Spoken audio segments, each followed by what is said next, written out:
This video will show how a faculty member can grade FONs after a learner has completed the activity.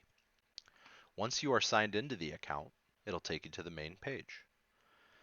Up in the top right hand corner, there's two arrows. That is switch to classic view.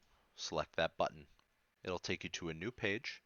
You can select data entry tools, and under faculty observation and narrative data entry, next to activities cabinet, select the activity you wish to grade.